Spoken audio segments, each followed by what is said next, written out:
You're listening to the Options Insider Radio Network. For more quality options programs, visit www.theoptionsinsider.com or search for Options Insider Radio Network in your podcast provider of choice. Listeners can also access all of our programming through our mobile app, available in iTunes and on Google Play. Don't forget to follow along with your favorite programs and submit your own questions for the hosts at twitter.com/options. Facebook.com/TheOptionsInsider or via questions at TheOptionsInsider.com.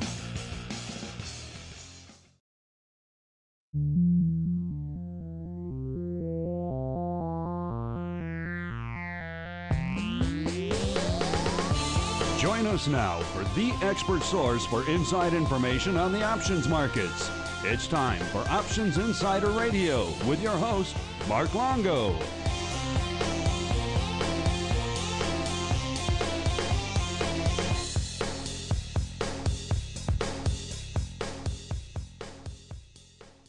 Welcome back to Options Insider Radio, the interview program here on the old network where we welcome on guests from throughout the world of options and derivatives and proceed to pick their brains for the benefit of you, the listener. My name is Mark Longo from the OptionsInsider.com, as well as, of course, from the ever-exciting, at least we hope so, Options Insider Radio Network. And if I sound a little different, if you hear some weird noises in the background, elevators, airplanes, all sorts of fun stuff, it's because we're not in our studio in Chicago. It's actually, we're on assignment here in our traveling studio here at the sunny Options Industry Conference in Miami, Florida. And I'm pleased to be joined by our next guest here on the program, good old Jim Toes, the president of the Securities Traders Association. Jim, welcome back to the Options Insider Radio program.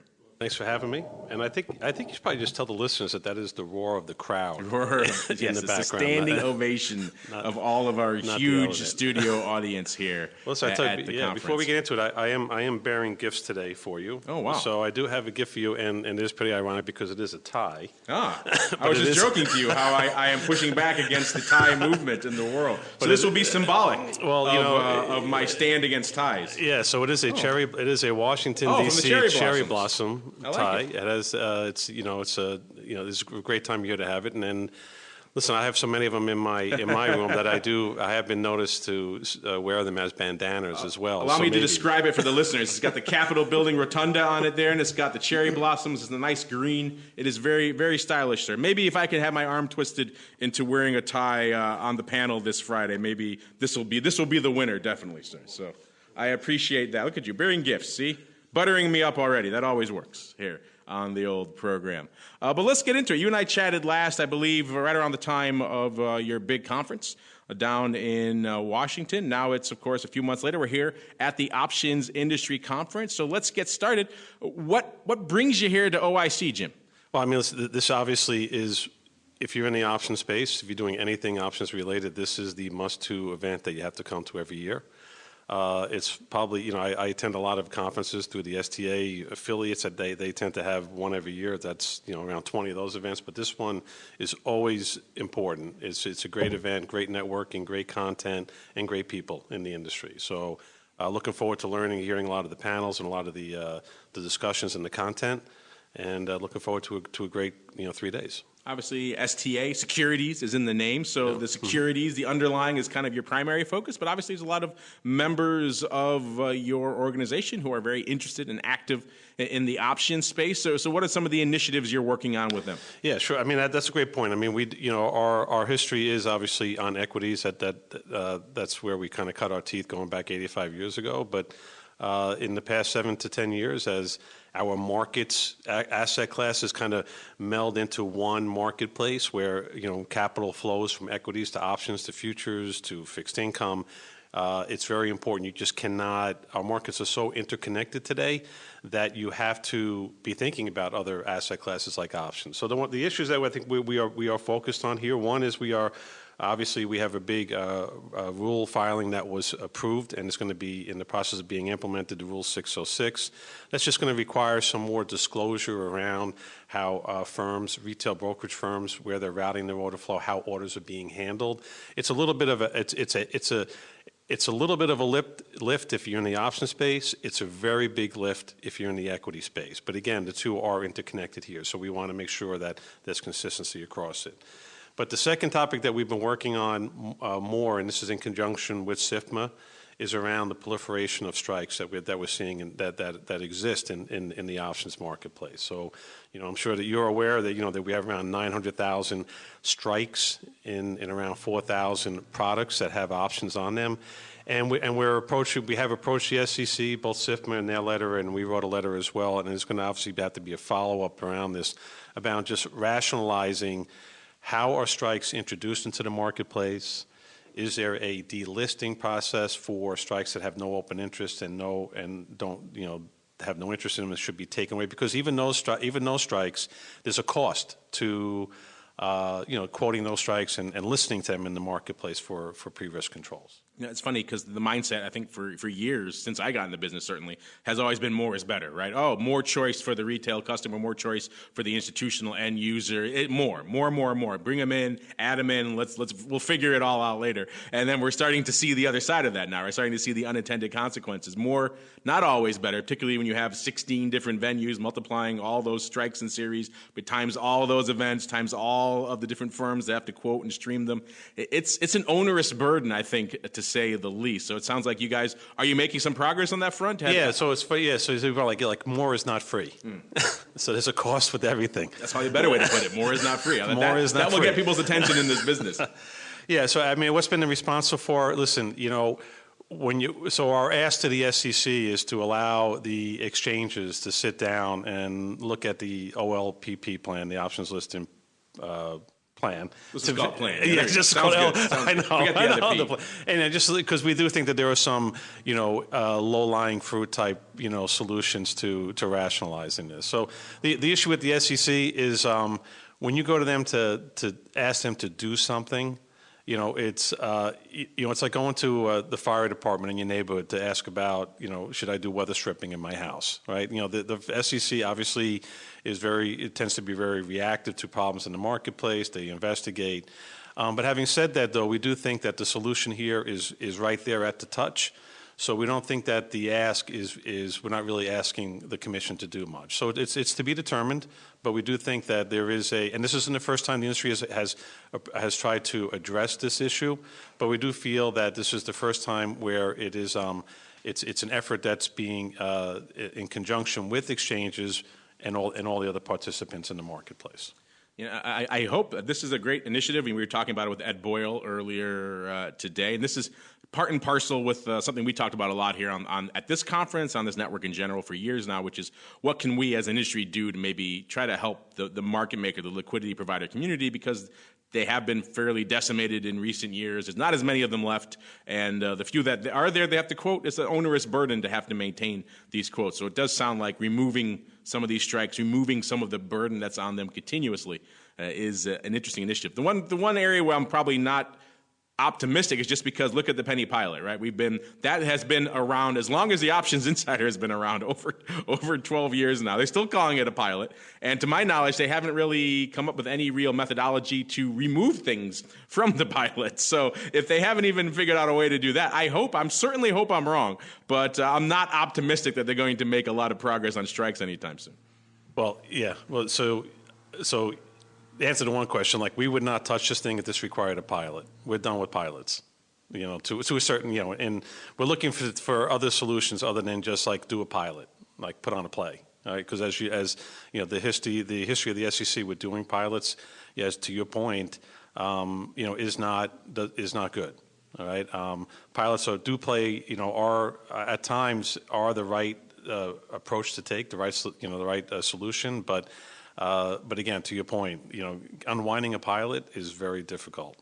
It's like a beta at Google. It stays in beta forever. Gmail, I think, is still in beta a decade or so later. Penny Pilot's still a pilot a decade or so. Now people say don't change it because then if you change it from a pilot, you change the name, then you can't go back and make changes to it, even though no one is making changes to it. So I don't know why they're so precious about that, but that's a conversation for another day, Jim. So it sounds like removing strikes is kind of the big options-oriented mandate from your firm. I thought your comment earlier was very interesting as well, because I think you're right. The notion of you could come in here and say, oh, I'm STA president, all I care about is stocks. Those days are long gone. If you're FIA, STA, whatever asset class organization you lead, you have to be cognizant and aware of what's going on in all these other areas and asset classes because they impact you. And also your participants, your members, there's very few equities-only members anymore. They all have to have toes in other areas. And so to just come in and just be laser focused on one area, I don't think you could do your job as well. That's true, and even some of the associations that are out there, even like the larger ones,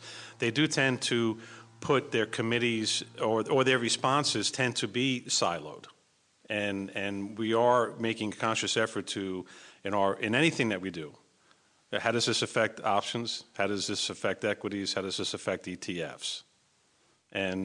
Before we hit the send button on any type of a comment letter or an article for that matter.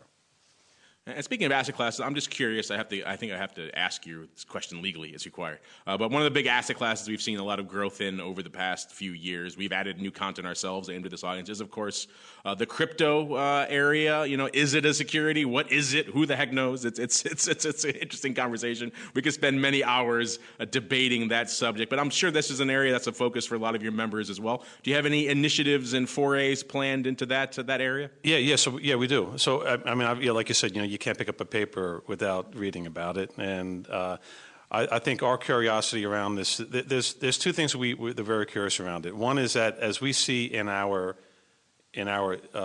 industry, and not so much limited to our industry, but whenever a new idea comes up, the amount of resources that's available within our nation to look at something. And even though the spending seems absolutely ridiculous in the beginning when you think about how big the market is, but it is one of the things that really kind of makes our economy as strong as it is. A new idea comes up, whether it's in financial services or travel and leisure or energy, the ability for capital to flood in there, the ability for thought leaders and innovation to come in. So this is kind of where we are right now, right? Because right now it is a pretty small market. And the amount of attention that it gets and the amount of capital that's being thrown at it is enormous, okay? Where we're kind of coming at this, we're coming at a different angle because we like to come in at different angles on this, all right? Where in our space in equities and options, there is an enormous amount of disruption from the job placement area, where a lot of people are still, because of technology, we have a lot of people who their jobs are being replaced and are looking for other industries that are more robust and are hiring. Obviously in the crypto space and also in cannabis are two areas that we've been reaching out to with that perspective of like, let's try to understand the space.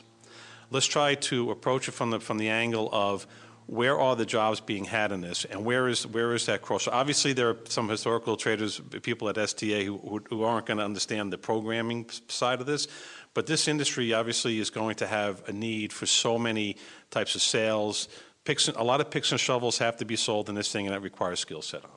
You're right. That's kind of been one of the more fascinating areas for me to watch. Obviously, we have a Chicago perspective. That's where we're focused. But just to watch that aspect of the space, which a lot of them, has been languishing, shall we say, for the last few years, as the exchanges have somewhat dwindled, the amount of opportunities available there have dwindled. A lot of guys who have very extensive skill sets have kind of been waiting for the next big thing. And then here, lo and behold, here comes crypto, lands in that space like a bomb. And it has been fascinating to watch people with many, many decades of extensive derivatives experience pivoting into crypto and seeing what they're bringing to the table. And also, it's kind of a little bit of a culture clash, to use the old Seinfeld analogy, the worlds colliding, right? You have the, shall we say, the anti-authoritarian crypto technology side, and you have the experienced kind of financial derivatives mindsets and how those two come together. Sometimes they clash, sometimes they elevate each other. That's been a fascinating area to watch as well. It has been. I mean, and there's even clashes within the space of the people who were in first on this. Yes. There's the diehard believers, the hodlers, never get rid of it. Yes. And then the other ones, we'll call the other ones a little bit more rational-minded. Let's just say there are a few true believers out there. It has been interesting, God bless them. Certainly to navigate those waters. God bless them. Someone's got to be on the left guardrail. Yes, yes, that's true. Yeah. Well, we're at the Options Industry Conference, but I know you guys are currently busy planning your big conference coming up. We were pleased to visit it for the first time last year, your annual market structure event in D.C. It's coming up, not soon, but pretty soon. For you guys, I'm sure from the planning perspective, it feels like it's tomorrow.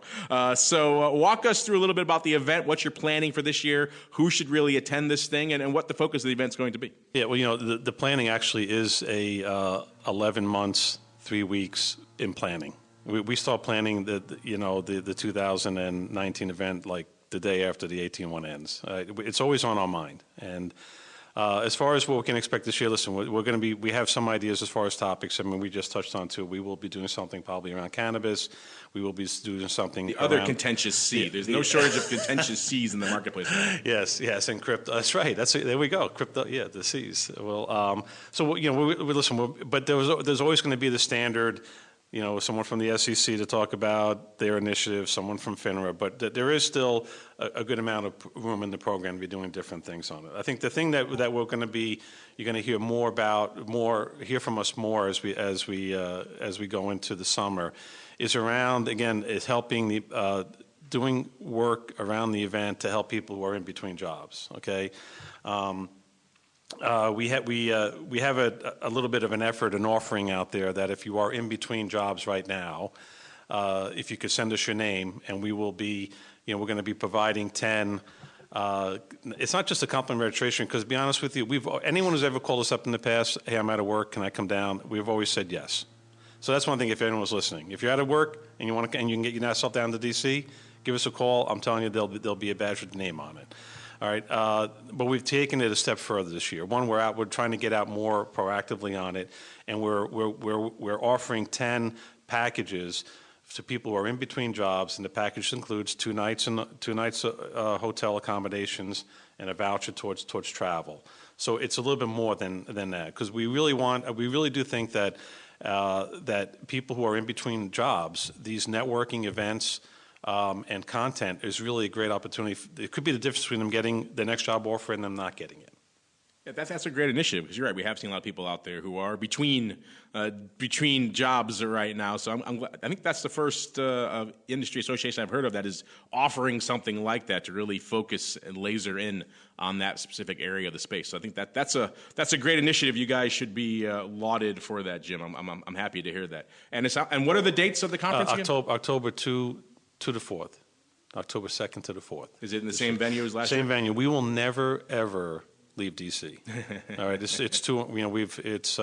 I don't know how many years. I mean, I think we're locked down to 2022 down there with the hotel, but it's just too. The space is too valuable for us. I mean, what people don't fully appreciate is that most of the work that we do down there involves dealing with staff members, whether it's a staff member in Congress or the SEC or FINRA, and those folks don't get out of town that often. So when we can come down there and they can attend the event, it is very helpful for those relationships.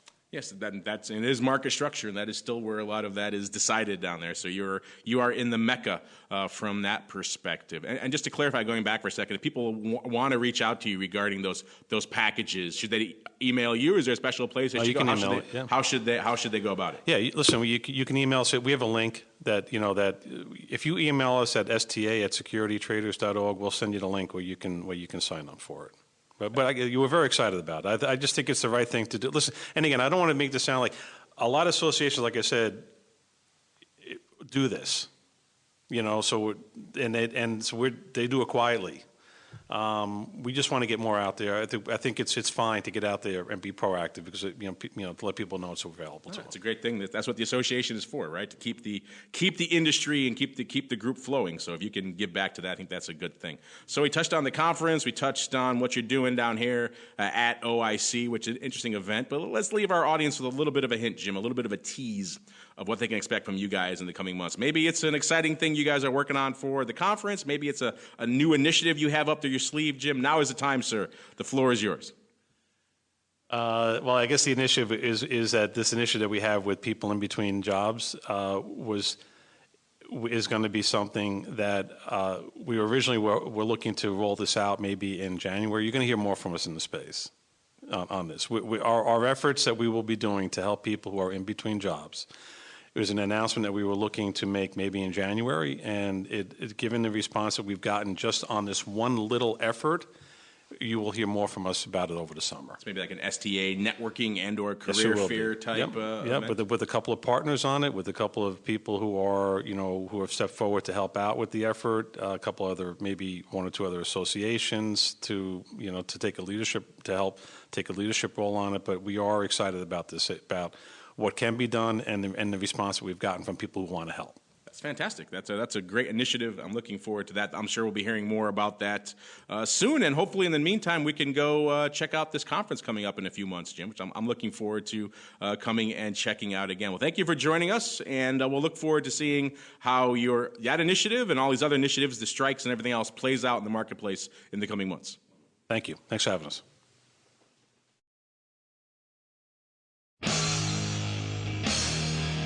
The preceding program was a production of the Options Insider Radio Network. For more quality options programs, visit www.theoptionsinsider.com or search for Options Insider Radio Network in your podcast provider of choice. Listeners can also access all of our programming through our mobile app, available in iTunes and on Google Play. Don't forget to follow along with your favorite programs and submit your own questions for the hosts at twitter.com/options, facebook.com/The Options Insider, or via questions at theoptionsinsider.com.